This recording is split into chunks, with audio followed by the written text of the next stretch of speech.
Good afternoon, everyone. Warm greetings and welcome to Regional Voices Collective Impact launch of the Southeast Asia Gender-Based Violence Prevention Platform. My name is Kem Sigwan, Deputy Regional Director of the Southeast Asia GBV Prevention Platform Secretariat, and I will be your host for today's event.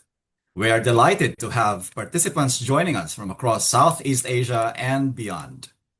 Before we begin, a few quick housekeeping notes. The session will run for about 90 minutes. We encourage everyone to say hello in the chat box. And please use the Q&A box to share your questions. Kindly note that this webinar is recorded for documentation and learning purposes.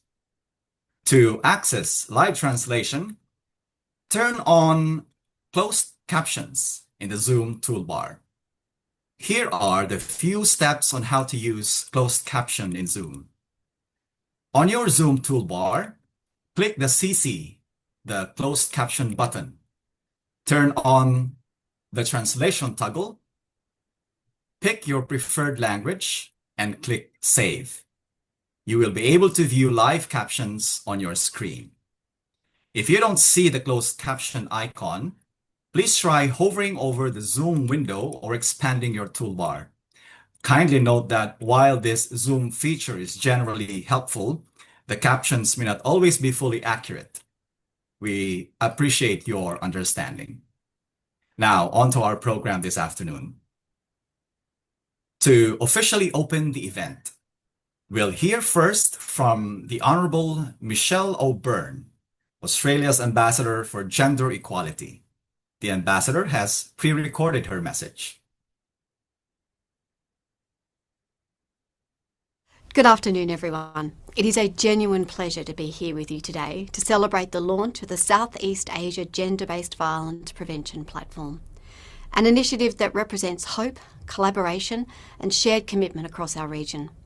Let me begin by thanking the Platform Secretariat for hosting this event and by acknowledging the many individuals and organisations whose energy, expertise and partnership have helped bring this platform's vision to life.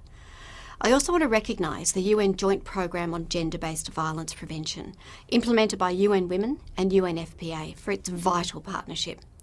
Together we are taking meaningful steps towards a shared goal, ending gender-based violence in Southeast Asia. We know that gender-based violence is one of the most pervasive human rights violations of our time. Its impact reaches far beyond individuals. It affects families, communities, and entire nations. The right to live free from violence is a fundamental human right. It's also the foundation of a safer, more inclusive and more equal world. Yet far too many women and girls continue to experience violence every single day. In Southeast Asia, 1 in 3 partnered women have experienced physical or sexual violence by a partner in their lifetime. And these aren't just numbers. Each one is the story of a person whose safety, dignity, and future is worthy of protection. Ending sexual and gender-based violence is a priority for Australia, as outlined in our International Gender Equality Strategy. We know that prevention, stopping violence before it starts, is the key. And we know it's possible. The evidence is growing and the momentum is building. Prevention can work when it is grounded in equality, respect and community leadership. And that's why Australia is so proud to partner with Southeast Asia through this platform, because together we are supporting locally led, locally informed efforts to prevent gender-based violence in all its forms. The platform will strengthen collaboration across the region through evidence-based advocacy, dialogue, policy and programming. Working alongside the UN Joint Programme, it will bring together civil society and women's rights organisations, governments, regional bodies, NGOs and international partners, because together we can build capacity, share knowledge and drive collective action. Today you'll hear more about the platform's exciting work, and especially its efforts to strengthen expertise in primary prevention, to build and share region-specific evidence, and foster regional dialogue and collaboration. I want to take a moment to commend the Platform Secretariat, a remarkable group of leaders from across Southeast Asia. Their experience, insight and commitment will be instrumental in shaping the platform's impact and reach. And I encourage all of you to engage with the platform and the UN Joint Programme. Share your ideas, your experiences, your leadership, because together we are building a movement, one that brings us closer to a future free from gender-based violence. Because when women and girls, and indeed everyone, are safe, healthy and empowered, our communities thrive. I look forward to continuing this journey with all of you. Together, let's work for a future where everyone can live free from.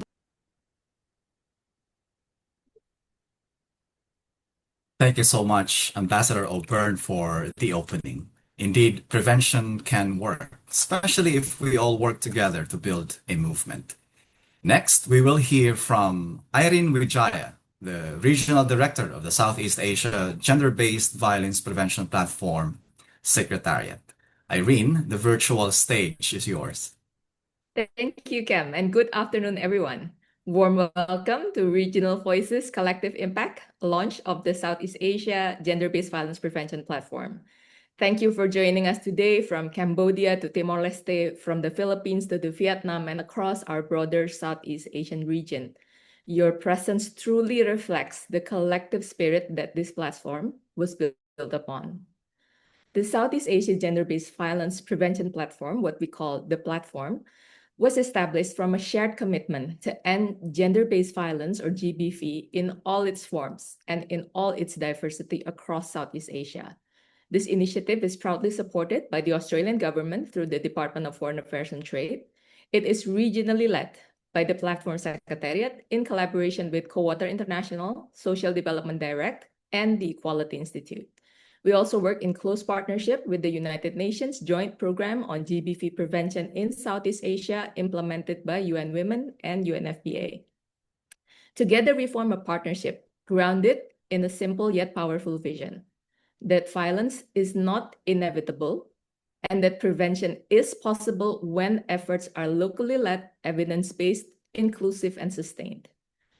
Across the region, we are witnessing remarkable work. Community-based organizations, women's rights networks, organizations of persons with disabilities, and civil society leaders who are transforming lives through prevention. Positive parenting programs in the Philippines and Timor-Leste, sexual and reproductive health programs in Indonesia and Laos, and climate justice advocacy in Vietnam and Cambodia. These are just a few examples.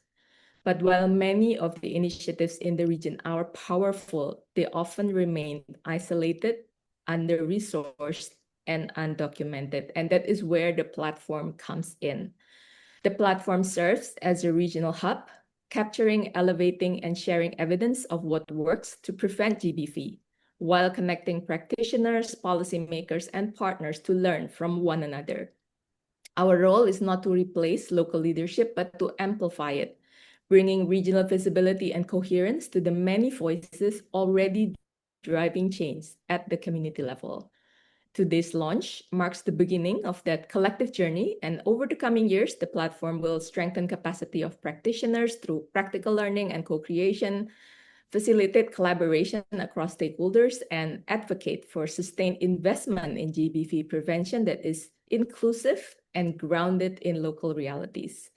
And we will work through forums and networks such as SPRI and Women Deliver to connect local, regional, and global initiatives to enhance these efforts. And later in the program, we will hear directly from two practitioners, the Cambodia Women's Crisis Center and Masayang Pamilya from the Philippines, who will share their experiences in preventing GBV within their communities. And their stories embody the essence of the platform: locally led, practice-based, and regionally connected. I would like to express sincere appreciation to Australian government, to our speakers today, and to all our regional colleagues, organizations, and networks whose work continues to inspire and inform ours every day.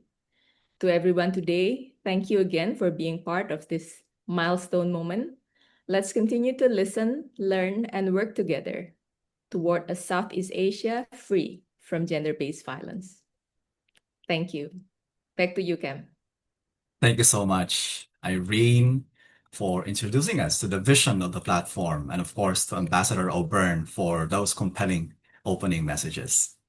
And now we will hear from more of the platform secretariat who will introduce us to the Southeast Asia Gender-Based Violence Prevention Platform's key initiatives, as well as its collaboration with the UN Joint Program on Gender-Based Violence Prevention in Southeast Asia, implemented by UN Women and UNFPA. And first to present is Pamela Marie Cortez, the Facilitate Pillar Lead of the Secretariat. Over to you, Pamela.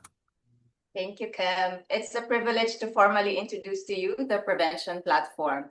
The platform was conceptualized through a highly collaborative process conducted between August 2022 until April 2023 in partnership with the Australian government, UNFPA, UN Women, and the Prevention Collaborative. The consultations really highlighted the growing demand to improve coordinated action on gender-based violence prevention. So this platform was forged in solidarity to realize a single vision, a Southeast Asia that is free from gender-based violence against women and girls in all their diversity. The platform, together with its partners, aims to catalyze the entire GBV prevention ecosystem. It amplifies evidence of what works to prevent GBV and connect a diverse community of actors to be able to ignite the collaboration needed to advance GBV prevention work. Working alongside the UN Joint Program, we are guided by these interconnected and mutually reinforcing principles. This underpins all the work of the platform and strengthen our relationships with our stakeholders through shared values. There is a regionally led secretariat that delivers all core functions of the platform. The secretariat implements strategies within the facilitate, advocate, and demonstrate pillars. The secretariat is supported by collaborators comprising of Co-Water International, Social Development Direct, and the Equality Institute. Led by Co-Water International, the collaborators launched the platform's inception phase last year, and they will continue to provide organizational and technical support to the Secretariat. Let's now proceed to getting to know the Facilitate Pillar. I lead the Facilitate Pillar with a Senior Project Officer, Yin Marpu from Myanmar, who is currently based in Cambodia. So, while primary prevention is still an emerging area of expertise in Southeast Asia, there is definitely a strong capacity for GBV response, which sets the stage for undertaking GBV prevention work. So to meet the diverse needs of the practitioners in Southeast Asia, our capacity strengthening initiatives will take a variety of forms. We will develop online GBV prevention courses that will be contextually, thematically, and linguistically relevant and accessible for Southeast Asia. We are currently co-creating our first course offering about the fundamentals of gender-based violence prevention with women's rights organizations, and we will launch this in December 2025. And recognizing that working to end gender-based violence takes a lot of mental and emotional energy, we will be adopting the Self-Care, Collective Care course of the Sexual Violence Research Initiative, and we will release this in May 2026. We will also organize what we are calling the Prevention in Action Learning Series and develop practical tools that can help strengthen GBV prevention efforts in both programming and policy advocacy. Our first learning session will be on November 13, and we will feature one of the prevention initiatives within the NAVELA program in Timor-Leste. Future topics for the Prevention in Action Learning Series will include how parenting programs can address both intimate partner violence and violence against children, GBV prevention integration into sectoral work like climate change and social protection, and preventing technology-facilitated gender-based violence. The next strategy is our mentoring program. We are embedding local capacities by cultivating a small network of national GBV prevention mentors. These mentors will play a vital role in supporting less resourced women's rights organizations and CSOs who are keen to kickstart their GBV prevention journey. Mentors will undergo targeted training on GBV prevention and feminist-informed mentoring. Upon completion of their training, mentors will be matched with mentee organizations based on country and language context. So if the prevention mentor is coming from Cambodia, the mentee organization will also be coming from the same country. Following a capacity assessment, each mentor and mentee organization will co-create a tailored plan with clear, actionable goals to guide their mentoring relationship. We are currently in the selection process for the inaugural cohort of GBV prevention mentors, and we will start the training this November.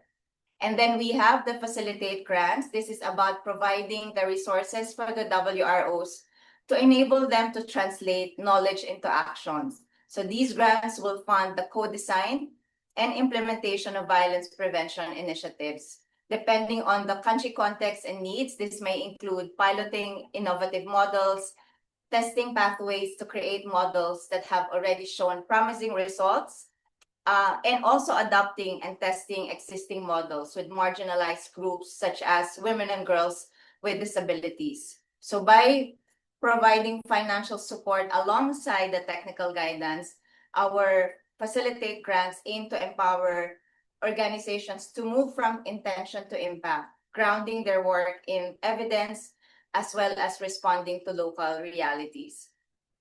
Next, our advocate pillar. Our pillar lead is Crystalline Sibugon, the Senior Project Officer from Cambodia, will be joining the platform next month. So the advocate pillar aims to expand the regional and bilateral multi-stakeholder coordination and collaboration and commitment to GBV prevention. It envisions a region where practitioners, policymakers, donors, and movements really work together to strengthen collaborative action and sustain political and financial support for prevention. It amplifies civil society leadership and advocacy on GBV prevention across Southeast Asia. It recognizes that while many government commitments and policies already exist, what's often missing are the connections. So between the promises and the practice, between movements and decision makers, and between practitioners and then the donors. And of course, the sustained funding needed to advance and carry the work forward. The advocate pillar helps bridge these gaps by creating linkages, spaces, and opportunities that strengthen collaboration and accountability for prevention work. We are doing this same thing through 3 strategies. First, expanding policy dialogues and facilitating learning exchanges. We will convene spaces where practitioners, policymakers, and donors can share their experiences, reflect on lessons, and align priorities for advocacy. Like NGOs, and I thought it would get better. These dialogues can help surface evidence, foster collaboration, and contribute to influencing funding and policy processes. We will leverage existing spaces such as the SVRI and Women Delivered to be able to maximize our impact.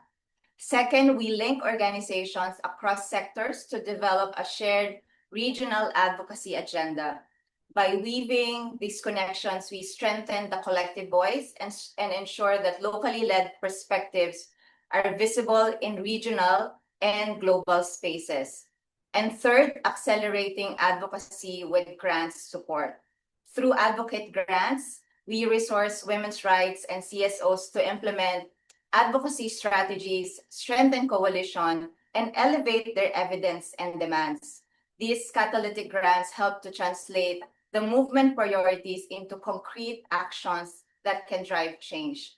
The first round of advocacy grants will be available for submission starting tomorrow, and details will be made available later in this presentation.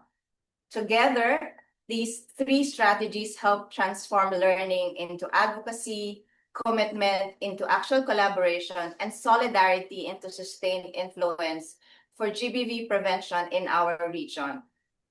And we're excited to share upcoming activities of the advocate pillar. First, we will have a series of civil society dialogues and a learning exchange on GBV prevention. This will be happening both in country and online, and it will bring together CSOs to share experiences and co-create advocacy priorities. Second, please check out the advocacy guidance note on our website, which provides practical insights for organizations to advance GBV prevention work.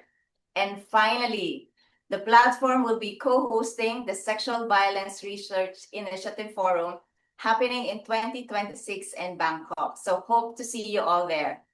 On that note, I now turn you over to our Demonstrate Pillar Lead, Aaron Situmorang. Thank you, Pamela. Hello, everyone. My name is Aaron Situmorang, and I'm the Demonstrate Lead in the Prevention Platform. Today, I will walk you through the Demonstrate Pillar and our grants program. Research shows there's limited documentation and shared learnings about what works to prevent GBV in Southeast Asia. This gap makes it challenging to design effective programs and policies. The Demonstrate Pillar aims to address this by making knowledge and evidence more accessible and easier to apply for those working in GBV prevention. Let's take a look at the three strategies that drive the Demonstrate Pillar. Strategy 1, establishing, launching, and running an online knowledge hub. Our knowledge hub is and will continue to be a central space for GBV practitioners to access practical, region-specific resources on prevention. As we build our knowledge hub, we will tailor existing global research to better reflect Southeast Asia context. We'll create new and relevant resources to fill gaps and meet the needs of local community. We'll be showcasing insights from Southeast Asia with global audience, and we're making key materials available in Southeast Asian languages to increase accessibility. Strategy 2 is about capturing, co-creating, and elevating practice-based knowledge from the region. Our second strategy is all about learning from real-world experience. We'll be working closely with women's rights groups, LGBTQIA+ organizations, organizations of persons with disability, and other community-based groups to collect and co-develop stories and lessons from their GBV prevention work using participatory methods. Transform these insights into case studies, audio stories, and visual materials, and integrating these resources into training programs and advocacy efforts to inspire and inform others. Strategy 3 is on generating and demonstrating practice-based knowledge through grants. Our third strategy focuses on supporting actions through grants. We will provide funding to support organizations, document, and showcase promising GBV prevention initiatives.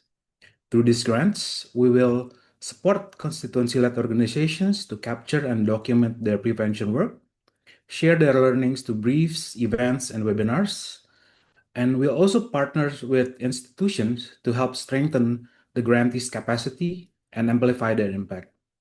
And on that note, the first round of the Demonstrate grants opens tomorrow. I'll be sharing more details later in this presentation.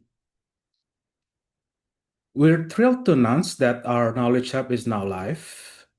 It's a space where you can access practical resources on GBV prevention. We've already added several resources, and more will be coming throughout the program. The Knowledge Hub is also a platform for you to share promising approaches from your own work and hopefully inspire others across the region. We invite you to visit our Knowledge Hub at prevention-platform.org/knowledge-hub to explore practical resources and contribute your insights on GBV prevention. Moving on to grants. All three pillars of the prevention platform will offer grants to support organizations working on GBV prevention across Southeast Asia. Our first grants launches on 1st November 2025 and will be open until 7 December 2025. In this round, we're offering at least 6 grants or awards under the Demonstrate and Advocate pillars. The Demonstrate grants range from 20,000 to 40,000 Australian dollars, while the Advocate grants range from 5,000 to 30,000 Australian dollars. Eligible applicants include CSOs, WROs, OPDs, LGBTQIA+ organizations, and other constituency-led organizations working in GBV prevention. Applicants must be legally operating in one of the 11 ASEAN countries. We will be hosting an information session on 14 November 2025 to walk you through the grants details. Seems we lost your audio. Oh, can you hear me now? Yes. Yes. Please proceed. For more information, please visit our website at prevention-platform.org/grants. Thank you for your time, and now I'll hand it over to Cam.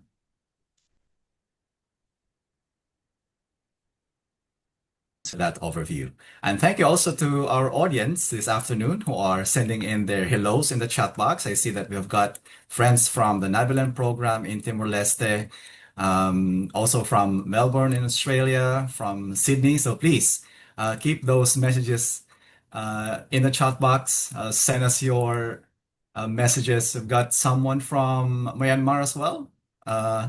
And from the Australian Embassy in Cambodia. Wonderful to have you, everyone. Thank you so much. The Prevention Platform works in partnership with the United Nations Joint Program on Gender-Based Violence Prevention in Southeast Asia. This is implemented by UN Women and UNFPA. We will now hear from Sujata Tulatar, the Technical Advisor on Gender-Based Violence with the UNFPA Asia Pacific Regional Office, to introduce the UN Joint Program on Gender-Based Violence Prevention in Southeast Asia.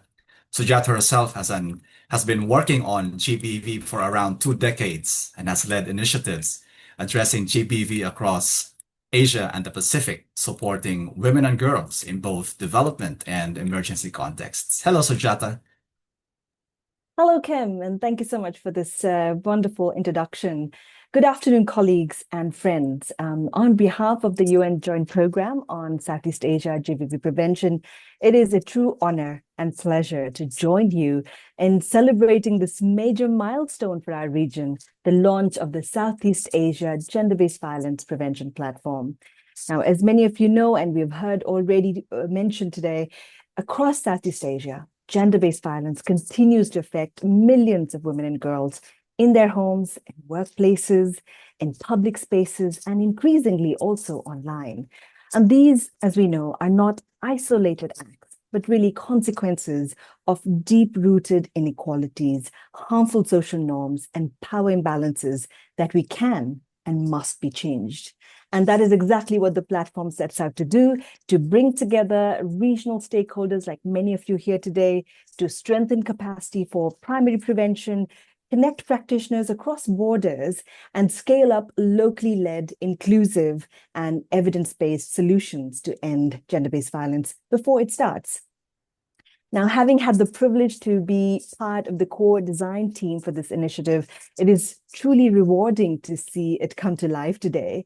My fellow collaborator, Melissa Alvarado from UN Women, whom you will hear from shortly, she and I were reflecting on this very recently about how momentous this launch truly is. You know, the culmination of years of advocacy and programming, research, and collective visioning to establish a truly regional initiative grounded on one shared belief that gender-based violence is preventable and that locally led inclusive solutions are possible. So for those who are a bit less familiar with the UN Joint Program on Southeast Asia GBV Prevention, let me just take a few moments to share a little bit of insights in this regard. We were specifically established to support this platform, funded by the Australian government, and as you heard earlier, jointly being implemented by UN Women and UNFPA. And in this initiative, we draw upon both agencies' global and regional expertise to address gender-based violence, long-standing regional partnerships, and also programming experiences on what works and also what doesn't work, which is also equally important. Now, the UN Joint Program is a strategic and technical collaborator with the platform, working hand in hand as part of one shared ecosystem for GBV prevention in Southeast Asia, ensuring that these regional practices are informed by global evidence, policy engagement, and survivor-centered approaches. And we are very grateful to the Australian government for making this vision a reality through such committed, meaningful, and long-term investment and leadership. Together, the platform and the UN Joint Program connect practice with policy, local innovation with global evidence, and grassroots leadership with regional solidarity. This collaboration also models a new way of working, what we call the collective, where the Australian government, the UN, and the regional partners build trust and move beyond projects to build what is truly a movement for prevention. We are proud to be part of shaping a future where evidence drives action, where communities lead, and where prevention is not the exception, but the norm. So as we join the launch of the prevention platform today, we also honor the advocates, the practitioners, and survivors whose voices and persistence brought us here today.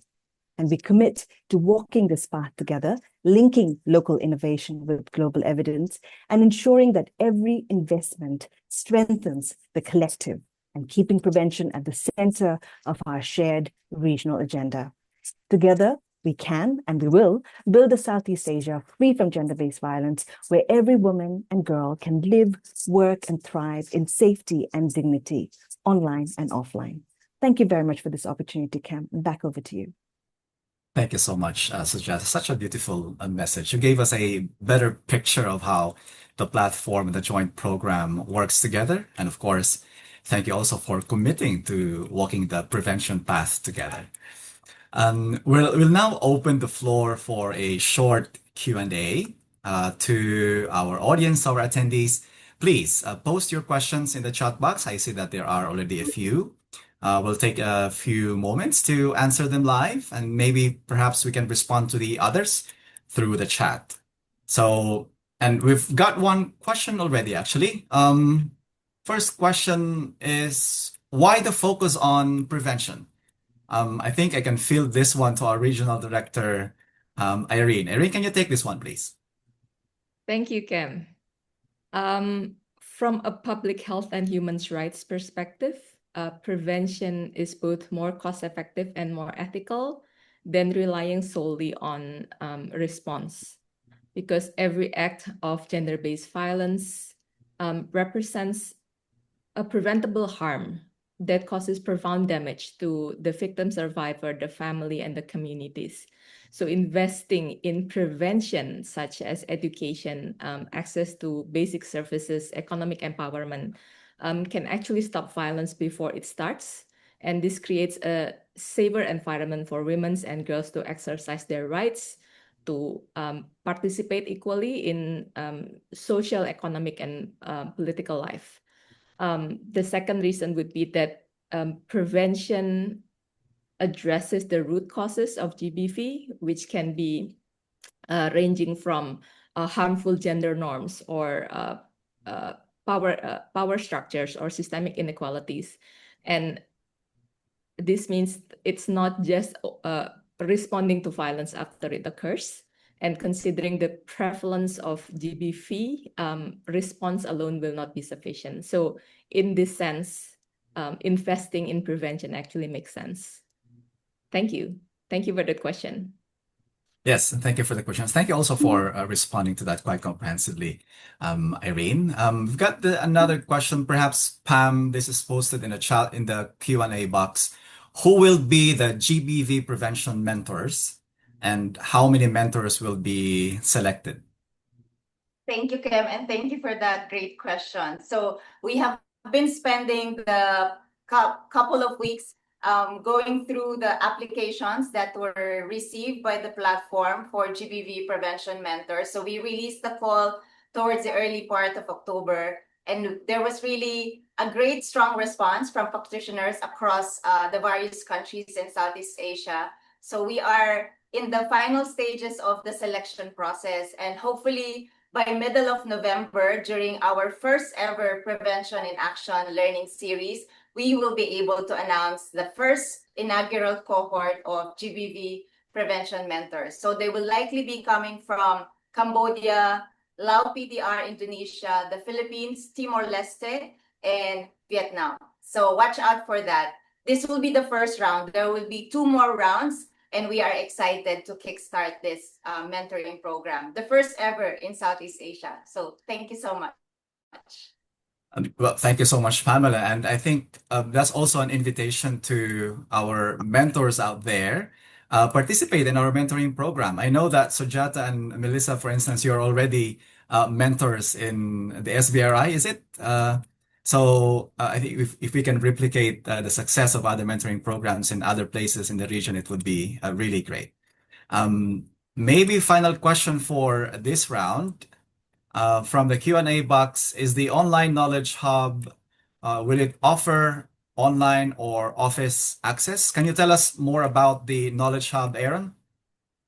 And also let the audience know if will there be a certificate, for instance, in the courses? Maybe that's for Pamela, but first over to you, Aaron.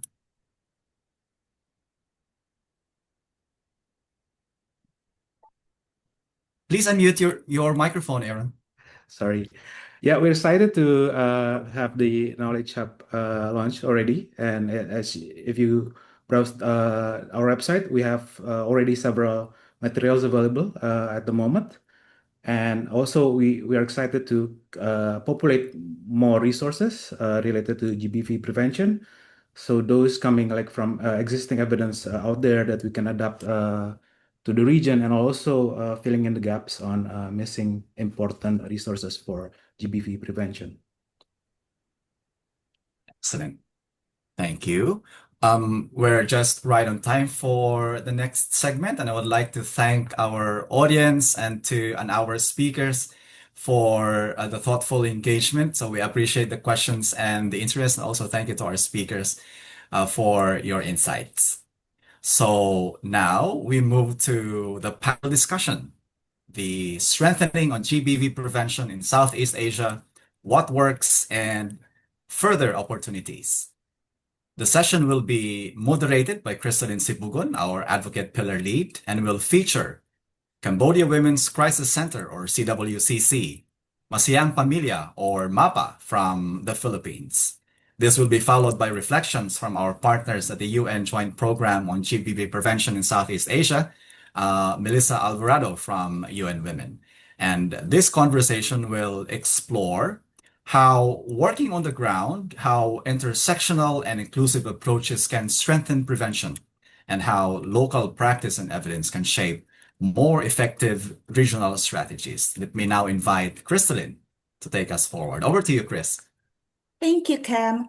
Good afternoon, everyone. Our discussion will run for about half an hour, and we'll have a short Q&A segment afterward. So please feel free to send your questions using the Q&A function or the chat box at any time. We'll do our best to bring a few of them into the conversation before we close.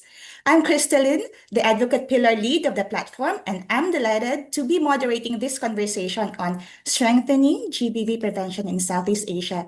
Today, we are joined by practitioners who have been doing incredible work on GBV prevention in their contexts. Please join me in welcoming, firstly, Pak Suchit, the Executive Director of the Cambodian Women's Crisis Center, CWCC, a women-led organization that has been empowering and supporting women and girls affected by GBV, including trafficking, domestic violence, and sexual abuse. Suchit brings with her extensive national and international experience in violence prevention and response. Hello, Suchit. Chung Riep Su. Hello, good afternoon, everyone. So again, my name is Suchit from Cambodian Women Crisis Centers, and I would like to thank the organizer for bringing us all together for this important events and the launch of the Southeast Asia GBV prevention platform. And actually, I'm so excited to be a panelist and share my insight experience with CWCC related to GBV prevention program. Thank you so much. Thank you, Suchit. And secondly, we have Janelle Reyes, the Executive Director of Masayang Pamilya Organization. I'd just like to share Masayang Pamilya translates to happy family. MaPa is from the Philippines, which empowers parents and caregivers through evidence-based parenting programs to strengthen family relationships and prevent child abuse. A passionate advocate for children's rights and mental health, Janelle leads initiatives that promote safe and nurturing environments for Filipino families. Hi, Janelle. Magandang hapon. magandang hapon, good afternoon, everyone. So I'm Janelle Reyes, and we've been implementing the MaPa program here in the Philippines since 2016. So we're so excited to share how the parenting program has actually helped in preventing gender-based violence in our country. Good Thanks, afternoon. Janelle. If I may just request if you can adjust your audio so it's clearer to the audience. Thank you so Sure. much.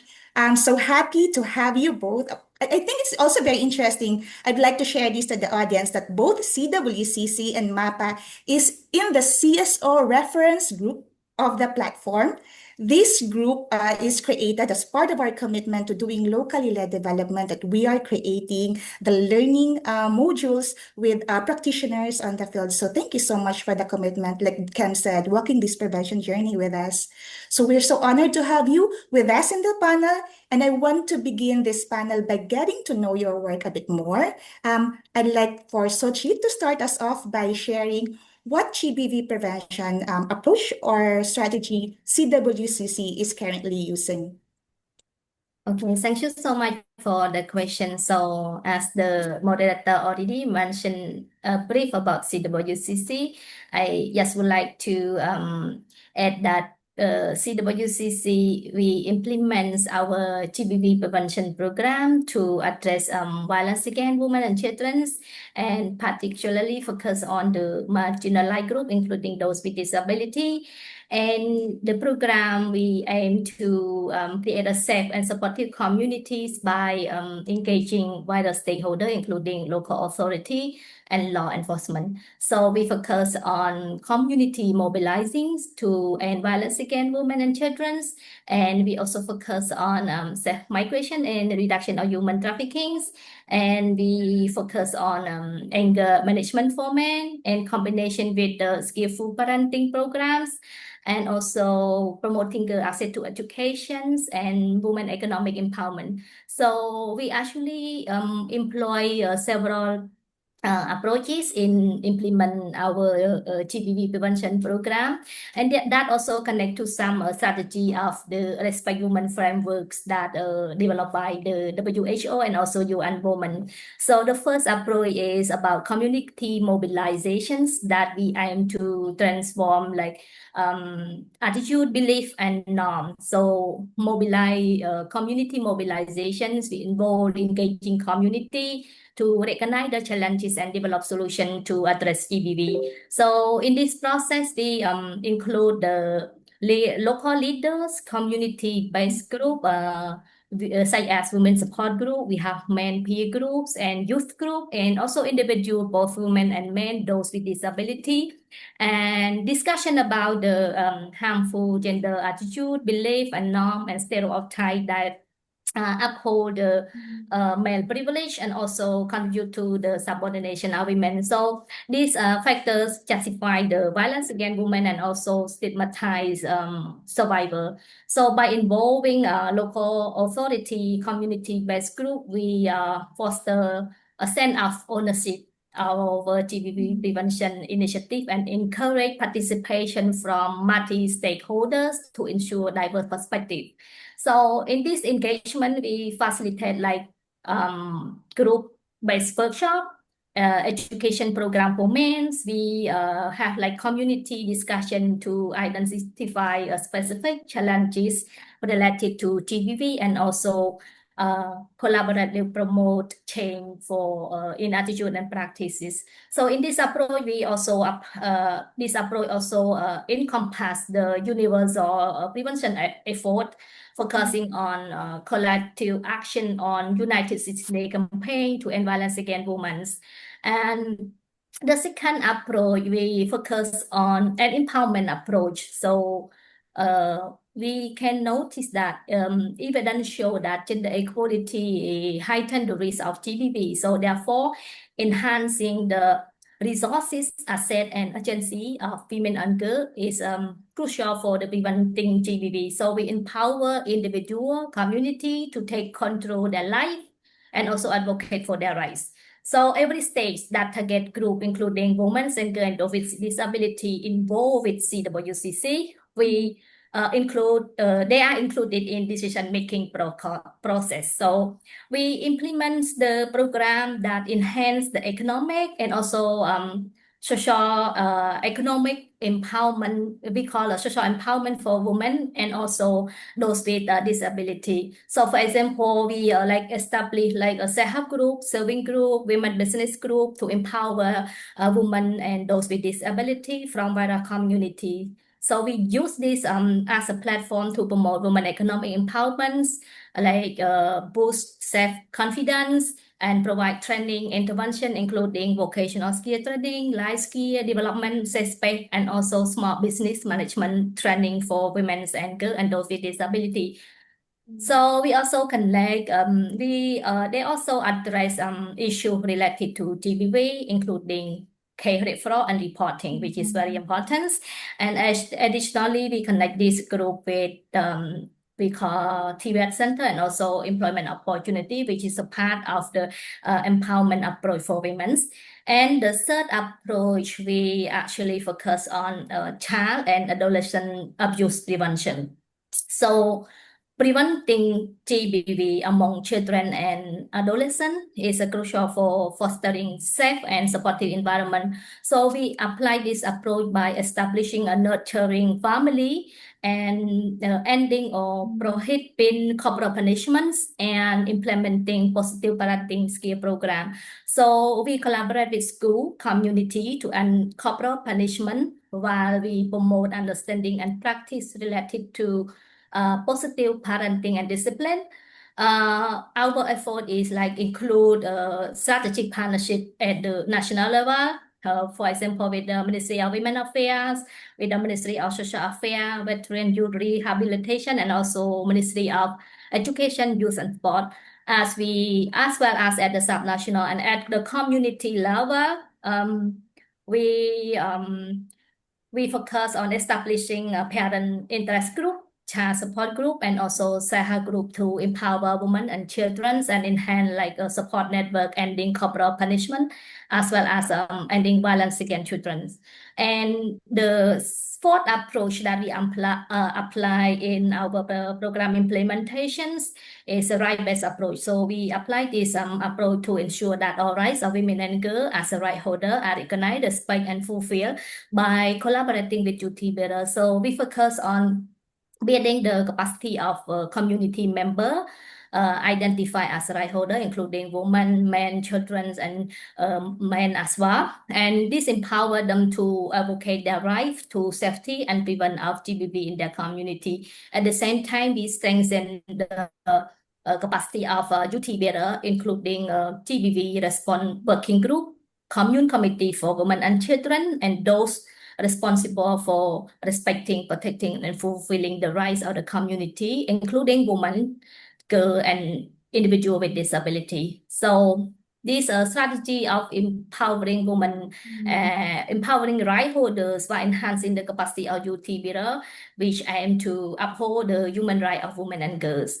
And the last but not least is about ensure access to essential services. So improve access to and quality essential services for the survivor of GBV is critical to prevention program. So we connect the multi-sectoral services, including legal, health, psychosocial support, shelter, and so on, to ensure that safety responding to the need of the survivor of GBV. So this achieved through the case reporting and referral from community-based group member that involved in GBV prevention intervention. So it's something like it's something like we work with the GBV response working group to provide comprehensive services and GBV prevention effort at the same time, because we can see that this as a mechanism for promoting access to services and enhance GBV prevention effort result from the service provision as a part of a GBV prevention effort. So in this program, we actually apply in the promoting access to sustainable services and the support from access to the fund. So Thank you so much. That's all from my Yes. response. Sorry Thank you for so taking so long. Yes, okay, of course. Thank you so much for sharing. What I learned from what you shared is how like interconnected also the services, the sectoral and multi-stakeholder efforts that is needed. I look forward to like learning sessions that you can have with you, and I'm sure other practitioners from the other parts of the region would love to learn more about what you do. And you mentioned parenting earlier, and I saw Janelle like yes, because I know this is what Janelle and MaPa is really focused on. So Janelle, not everyone is familiar with parenting programs, and more so as connected to preventing GBV. Could you tell us more about MaPa's parenting intervention and how does it specifically contribute to GBV prevention? Yeah, thanks, Chris. Sorry, I have to apologize. I have flu and cough, so I think it's my voice. It's a bit challenging, but I'll try to speak as clearly as I can and as loud as I can.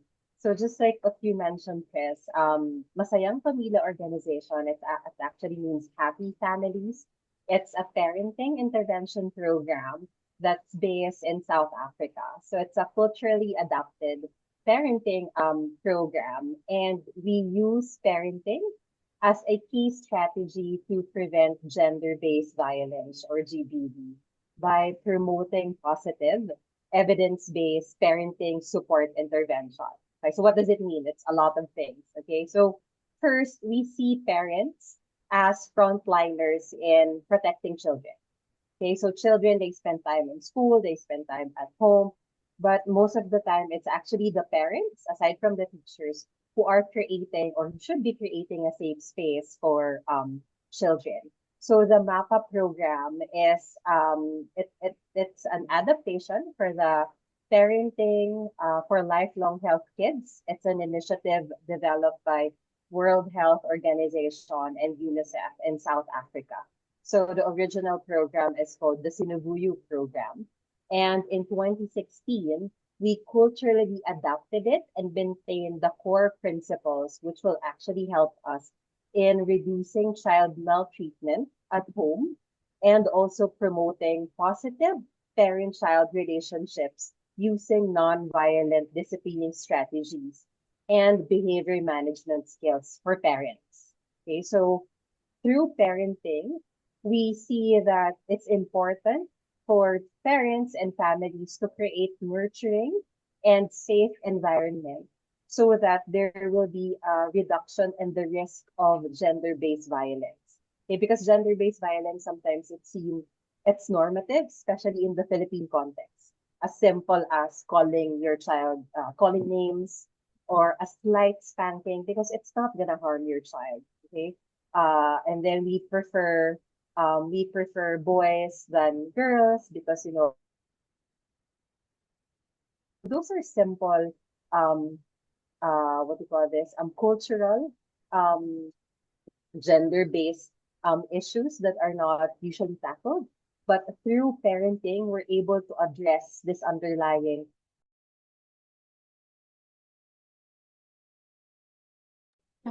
Janelle, the microphone is muted. Oh yeah, okay, sorry. Sorry, where was I? What was the last thing that we heard? You were talking about the parenting and working with the parents. Oh yeah, okay. So that it's important that we create or we help the parents know how to foster a nurturing and safe environment. So that's actually what we do.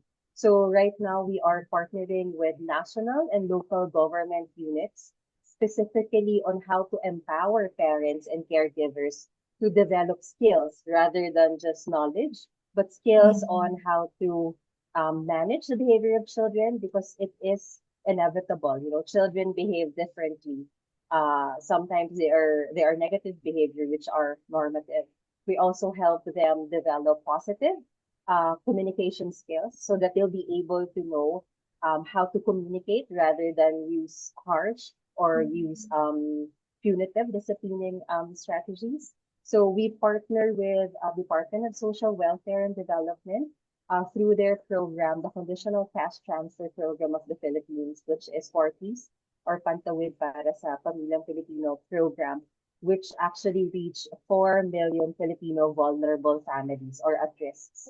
We're also working, for us, another approach that we do is what we call the co-design and collaborative consultations with parents, stakeholders, children, because we see that the voice of children should be amplified when it comes to gender-based violence, how they're actually seeing violence using their lens.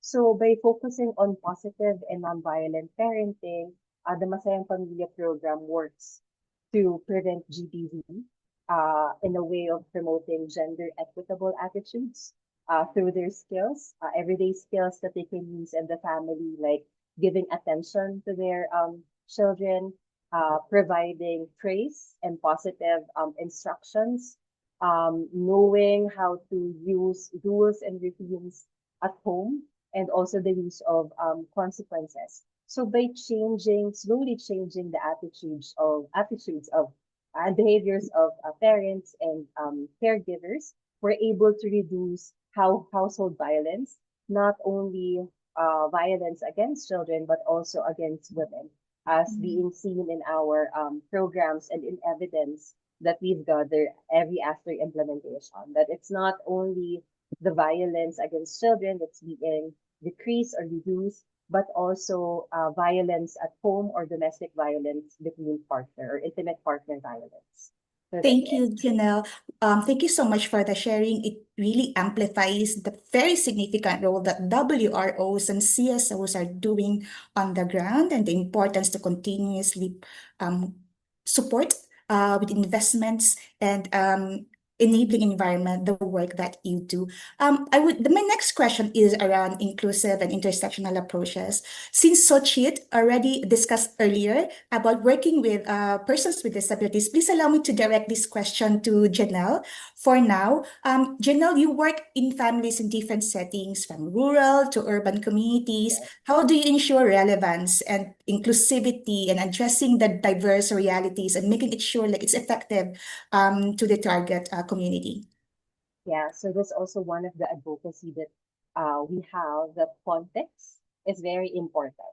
So every time we have a program or we implement a program, we make sure that we are culturally sensitive to the context of the end users. So what does it mean? So it means every time we implement a program, there is a consultation workshops that we do with the locals. So with the parents, it's very important that we know how they see parenting, how they see gender, how they see violence, and even their practices. You know, they have here in the Philippines, we have myths or we have practices. So how are they actually integrating it in their everyday lives?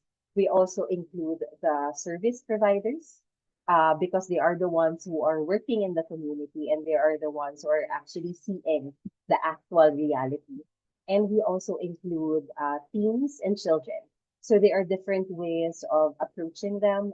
Recently, we tried doing a participatory approach, which is photo voice with teen and teen parents, because through that, we're able to make sure that we are integrating or we are considering the lens, the voice, and also the approaches of teens, children, and teen parents. So for us, the inclusion of cultural sensitivity plays an important role in addressing gender-based violence. Because again, we know that violence, it has different forms. And it's important for us that how they are seeing it in the community, because it could be seen in one community and probably not in another community. So we want to make sure that we are understanding first the context of each household, of each communities and each region here in the Philippines. So it could be as simple as what are the household rules or chores that are being shared within the family. Because those simple things could actually be a reflection of the culture and a reason why it's not being practiced, for example, by men or by women. And then through that, we understand them and we flesh out how we are able to include gender-based prevention, or how we can slowly but not in your face kind of approach that, there are other ways or alternative ways. And I think the approach that we're also doing is by not telling them that it's wrong, but we tell them that, that there are other ways or other approaches of doing that is more inclusive, that it's not just the father who's doing it or the mother who's doing it. So this kind of approach promotes gender equitable attitudes and behaviors by engaging all gender in critical reflection about gender roles in the community, about intimate partner violence, about nonviolent disciplining strategies toward children. So we encourage the participation of the community. So we call it the bottom up. So from the parents, the teams, the providers, and then the admin and the the lawmakers to internalize the new gender equitable behavior and apply them in the family and in the community.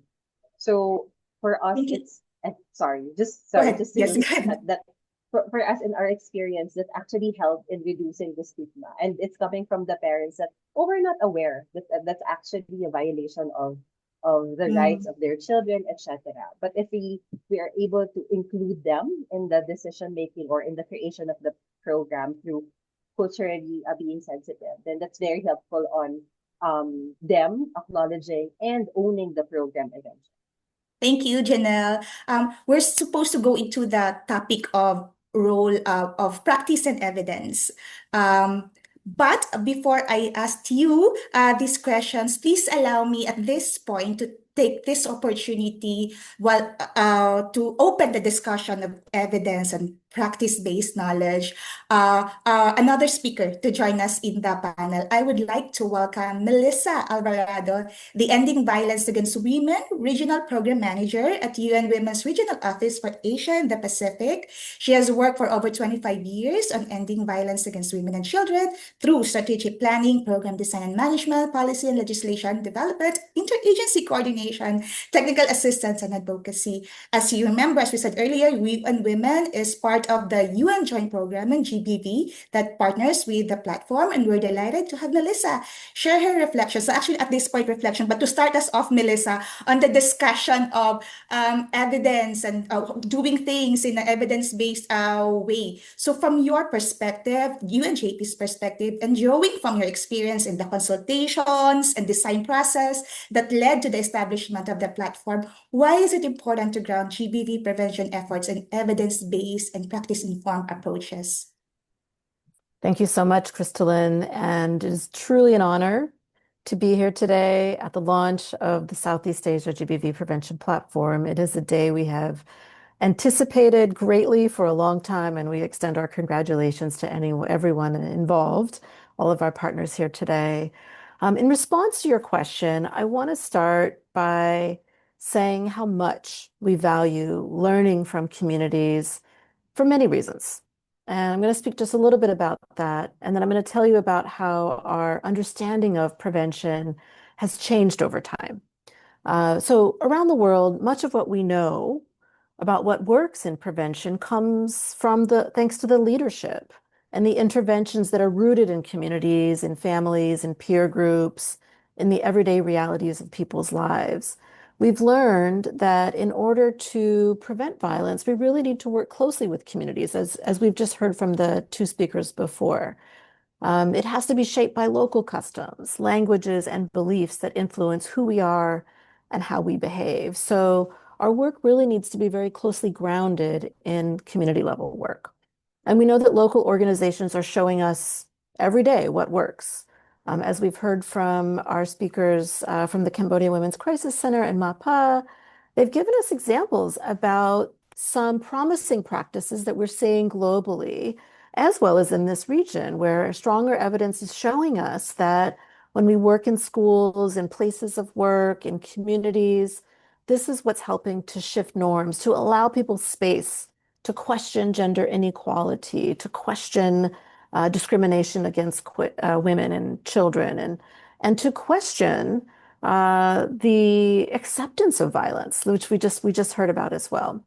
So I want to, drawing upon that learning, I want to echo what we've just heard from Tak Sochat in Cambodia, that it's really important, and part of the learning from that context is that prevention needs to happen together with continued responses to violence. And I want to address that question because we've been doing a lot of, workshops and meetings around prevention of violence. And sometimes people raise their hand and say, are you suggesting that we need to start focusing entirely instead on prevention?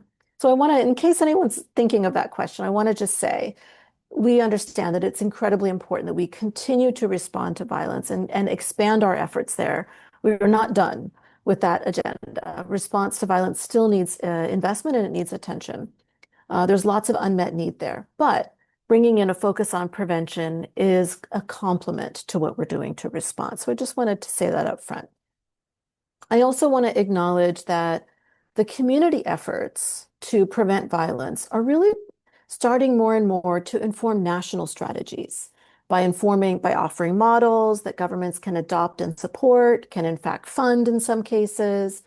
These community efforts are grounding policy discussions at the regional level, such as in the ASEAN, the Association of Southeast Asian Nations.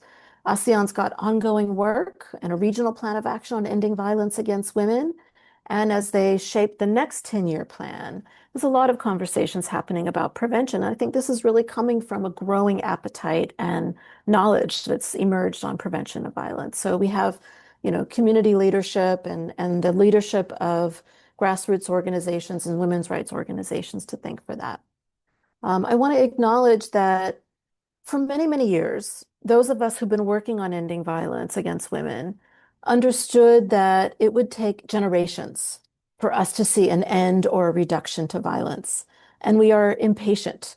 We don't want to wait for our grandchildren's grandchildren to hopefully see a time when they are not touched by violence. We really want these answers now, and we want solutions now. And we are so inspired by evidence that is emerging more and more globally that tells us that violence can be prevented in some cases with the right criteria, the right principles and approaches in a few years of programming. And that's what we've seen, that repeated evidence emerge. And so we are excited to work together with all of you here to test and adapt and continue to learn from existing programs in this region to build evidence about what works in some contexts and what might be adapted in other contexts.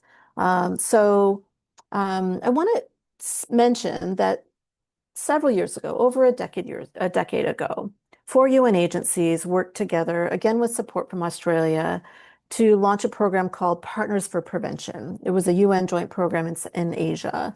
And we did a big study. We launched a big study to understand, why do men commit violence against women, knowing that it's mostly men committing violence against women. So we did this big study called the UN Multi-Country Study on Men and Violence. We interviewed 10,000 men and 3,000 women in 6 countries. And what we found was a bit shocking. We found that almost half of the men admitted to using physical or sexual violence against a partner in all these countries. And there was one thing that really stood out to us, which was that nearly half of those men who we also asked about committing sexual violence said that half of those who said they had raped a woman said that they did so for the first time when they were teenagers. And in some cases, before the age of 15, right? So that really gave us a shock, and it made us think differently about prevention and how we need to work with children, young people, families, as we've just been hearing today. We have to really create a cycle where we address violence across the life cycle and address violence that happens in childhood, in adolescence, and in adulthood. And so that study really gave us a lot to think about. We continue to use those studies, the study findings, and we continue to apply the kind of learning that's come from that approach. Now, we ended up going back to those study sites, running interventions on prevention that addressed, couples, that worked with adolescents, that worked with men and boys in communities. And that's really shaped our thinking even today. And so now we are very invested, as we've heard today, in understanding about what works at community levels. We are also really turning attention to exploring the influence of laws and policies to prevent violence, because we're also talking to policymakers. As the United Nations, we talk to policymakers and governments, and they're asking questions. They're asking questions about, well, if I have a choice to invest in a certain kind of policy or law, if we're going to really put our efforts somewhere, where should we direct that? Is that a law on violence against women? Is it a law related to marriage, divorce, inheritance, labor rights, education policy? Where has strong value? And so we're really deeply looking into these spaces, and we'll be able to bring those learnings and insights to conversations here. So we're deeply excited to be able to bring this kind of insight together with what's happening, the growing conversations, the growing dialogue among policymakers and practitioners across this region. So I have more to say, but I think I'm going to pause there because I think we're running short on time. And thank you so much for your attention. Thank you so much, Melissa. And I apologize to the panel. We do have like a couple more questions, but it really speaks. There's so much to talk about GBV prevention. And if the audience, I know this is so short, if you want to have more conversations like this, learning exchange like this, do let us know. Email us to if you want topics, and we can form these discussions with UNJP and also with our partners in the country. So I did promise we will have time for Q&A, but I don't think we have that anymore. However, I do want to give this last few minutes of our panel like a question for our panelists. First, with Melissa, you were speaking about the importance of working together. Could you please share with our participants now, what are the opportunities to collaborate, to work together as a region and learn from each other? Thank you so much, Crystalline. So we see many opportunities, and we're delighted to get going. As I mentioned, we're impatient, and so we're ready. We're ready to go. We, as our regular practice, we, as often as we can, convene dialogues where we bring together actors who maybe perhaps don't always sit together at the same table to work out solutions. And so governments, researchers, civil society, media, sometimes together, private sector, to really pull in everyone's knowledge, attention, and wisdom to form common solutions. And so we see that there's really good potential to do that in many more countries across Southeast Asia. We've seen really strong progress in some countries such as Cambodia or Timor-Leste that have had national action plans for many years, for 10 or 12 years. And that's really brought together a community of wise advisors. And I think bringing together those really multi-stakeholder partnerships is critical. And so we're keen to keep doing that and to keep doing that with you, as well as with regional bodies like ASEAN. Thank you so much. When looking at the chat and the Q&A, if there is a burning question, do share, and we'll try to squeeze that in the conversation. But while I'm waiting for a question, I do want to direct one to Janelle. Janelle, what is it that we can learn from each other? As you are a practitioner from a CSO in the Philippines, what is it that you can learn from the others? So you want to learn from the others? Yeah, that's a very good question and difficult to answer because there are a lot of things that we want to learn even in Cambodia. Like for example, because we are so into parenting, but and I discussed it before that parenting is not seen as something that is more preventive, right? It's not seen as something that is a core approach when it comes to prevention. So what could we do, or what do you think are the core aspects so that it will be seen as a prevention approach? Parenting is always seen as a side dish, but never the main course to become an approach when it comes to prevention. So what do you think is lacking when it comes to that approach? And I think it's not only here in the Philippines, but other Asian countries that there's a weak advocacy when it comes to parenting as a prevention approach. So I think I don't know if that's something that I want to learn, or that's a question that I want to share to everyone. And you know where I'm coming from, because that's my bias. It's my advocacy. If you're also seeing communities or empowering communities as a good preventive or prevention approach, then can we narrow it down more or be more specific to family, particularly for children, gender-based violence in children, because it's mentioned that violence doesn't happen in your adulthood. Some of them in your childhood, and it's being carried until adolescence, until adulthood. And other studies also saying that people who are being part of the cycle of violence, it's just a repetition of what they experienced before. Either they become the perpetrator or they become the survivor victims, and it happens at home. Like in the Philippines, 80% of children actually experience violence, and 60% of them experience it at home. So if we're be able to address that, then it's going to be a better world. So if other countries have, other countries have their own approach, and including parenting, I'd like to know more, so that we can also incorporate it here in our context. Yes, I'd also like to direct the question to Sochit, and very specifically, what can we learn from each other, and how can working together as a region strengthen your efforts on the ground or in your contexts? You're still on mute. Thank you. I'm sorry. Actually, it's not different from general mentions. One thing is about learning from each other experience by sharing best practices. So each country can have the different context. So the implementations of the GBV prevention program can be result in different ways. So country can exchange a successful strategy and interventions that have effectively reduced GBV based on their project GBV prevention programs, and allowing each other to adapt those approaches. Like Janelle in Philippines adapt one of the approach from Africa, if I'm not wrong, what you have mentioned. So this is one thing, and second thing is about evaluation impacts that we can sharing, like data or evaluation of GBV prevention programs that enable country to access what works and what doesn't work. And it also fostering the evidence-based practice from the local practitioners.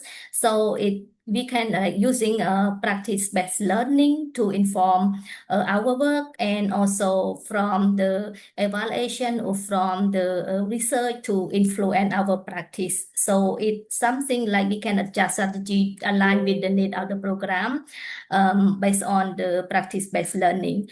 And also I think this Southeast Asia GBV platform, we can use the platforms of actually this intervention already from the platform that talk about joint learning and capacity building developments. And so it can be organizing a regional workshop or training sessions among the participants from the Southeast Asian country through this platform for capacity building of the local organization, and so to share and to implement the effective of GBV prevention strategy. So I think this platform already have a strategy and also the mechanism in doing so. And the other thing is about the it's something about resource mobilizations. So collaboration on I don't know whether we can use this platform to learn from each other and cooperate among cooperating on the fund proposal together with different countries that resource that we can resource, like sharing initiative that can increase the financial support to available for the local program. So this is the things that I think each other experience and collaborating regionally, Southeast Asian country can enhance effectiveness of the local lead GBV prevention effort, and also creating a safe and more equitable community, and of course to GBV preventions. Thank you. Thank you, Sochi. There are a few questions on the chat bot that we might not be able to answer now. Like there are questions about examples of evidence-based, like SWOT analysis. Those are research. So the platform will try to collate these questions and try to share. If we have resources, I think Pamela also shared some links for everyone to check. I will end this panel actually with a question from the audience. However, I do have to ask our participants to make this a rapid fire. For the interest of time, it's for everyone. Many of the efforts for GBV prevention are long-term and deeply community-based. What do you think is most needed to sustain the impact of these prevention strategies? I will start off with Janelle and then Sochit, and I'll end with Melissa. Go, Janelle. Yeah. So I think just like what I mentioned earlier, for us, what really works is working with and for the community. So it's very important that you always do consultation workshops. You do co-designing of the program together with the community, because at the end of the day, it's still gonna be them who's gonna use the program. So if it's something that is imposed to them, they're not really gonna appreciate the program. But it's something that they see the value because you work with them right from the start until the end. So for example, our approach is we always start with a consultation workshop. We present we ask them what's the issue, what's the problem, how can parenting can actually address that. Then we revise we already have a core parenting messages, like an 8 module session. We revise it. We check which one is appropriate or relatable for this context. Then we adapt it, and then after that, we test it, we implement it. We always do evaluation. That's why it's evidence-based parenting program. And then after that, we go back again to the community and validate that, hey, is it something that's really useful for you? Did you see the effect? Did you feel the effect? This is the data. So aside from the statistical data, we also go back and interview them and say, is it really true for you? So there's a validation of the results. And then after, we ask them, can you implement this now on your own? So there's a sustainability. So it's a long process. It's a tedious process. It's also costly, to be honest.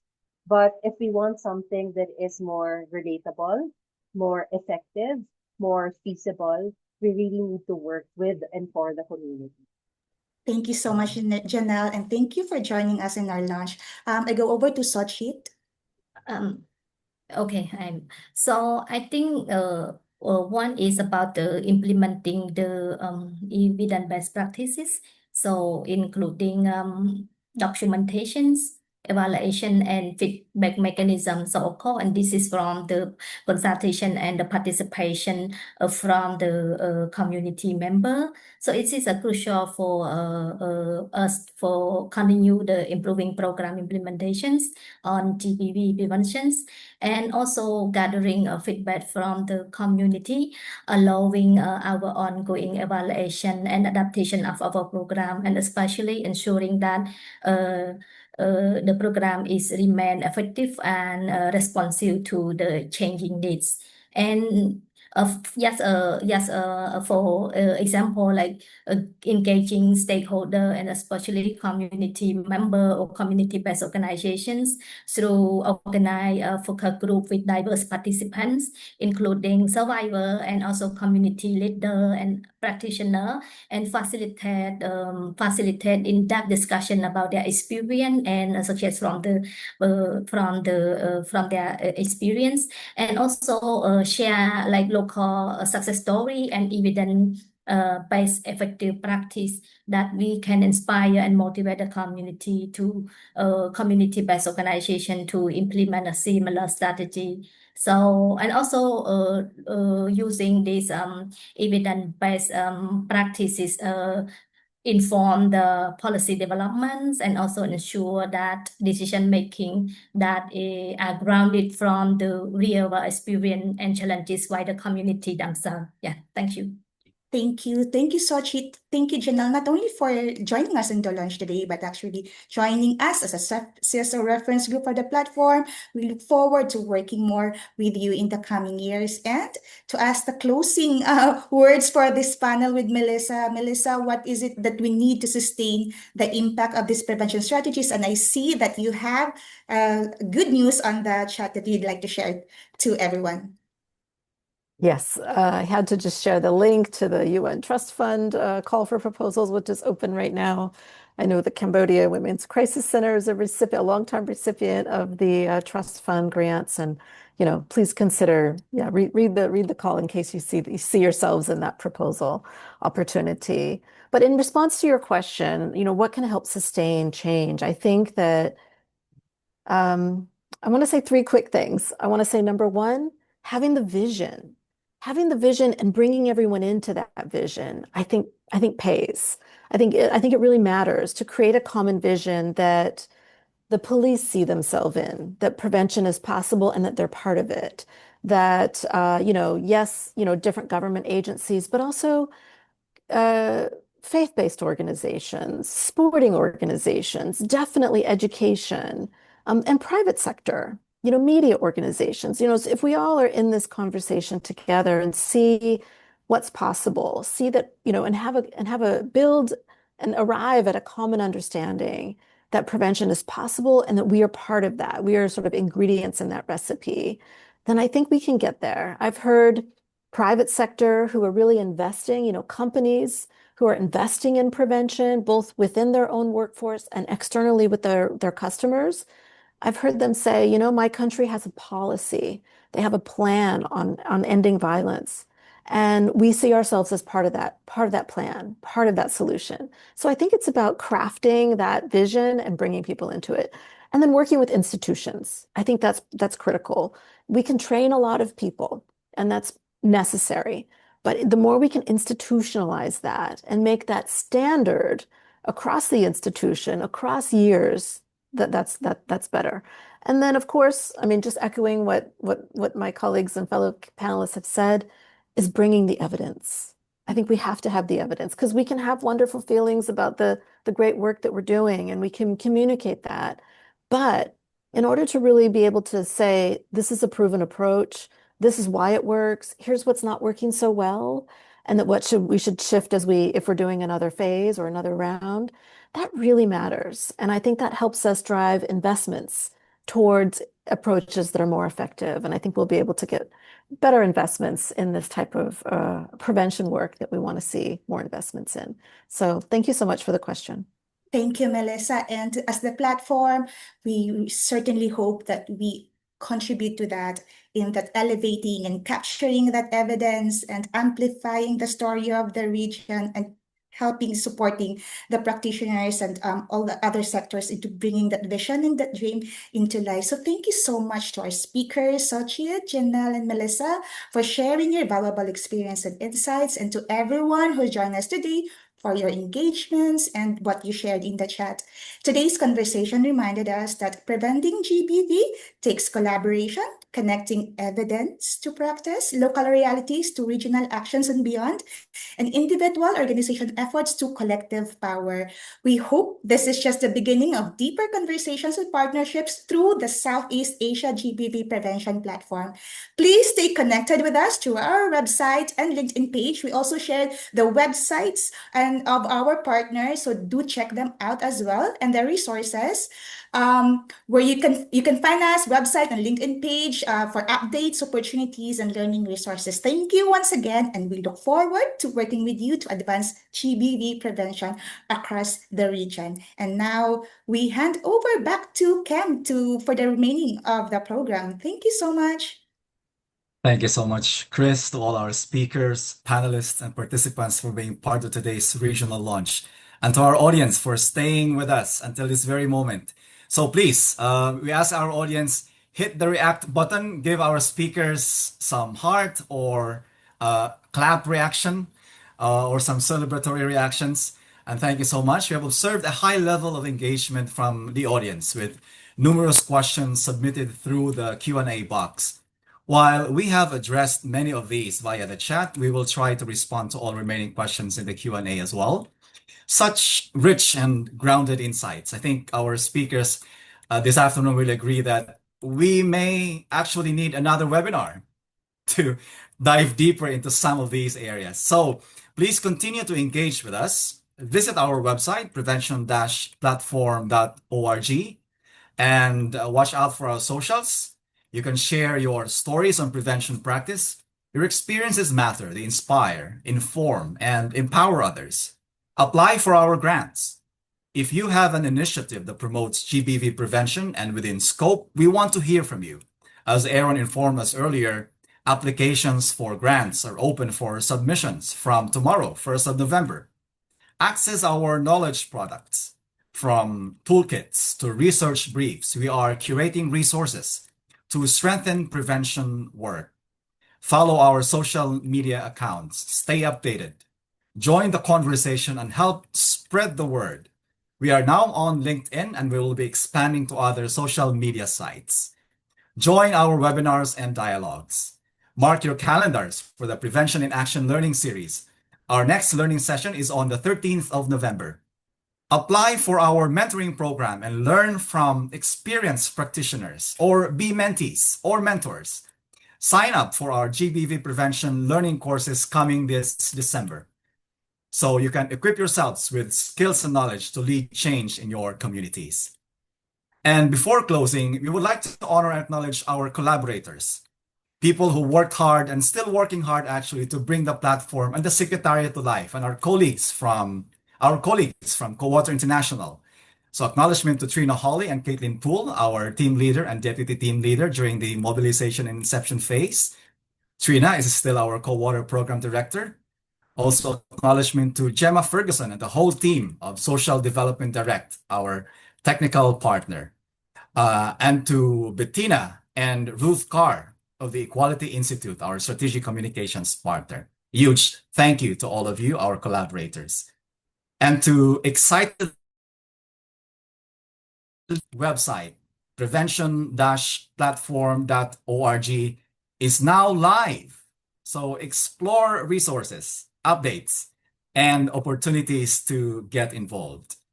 Once again, thank you for joining us in this milestone moment. Together, we will continue to build regional voices and collective impact for GBV prevention in Southeast Asia. And that's a wrap on today's conversation, but not on our commitment. So bye for now. And thank you once again to our panelists and speakers. Thank you, everyone.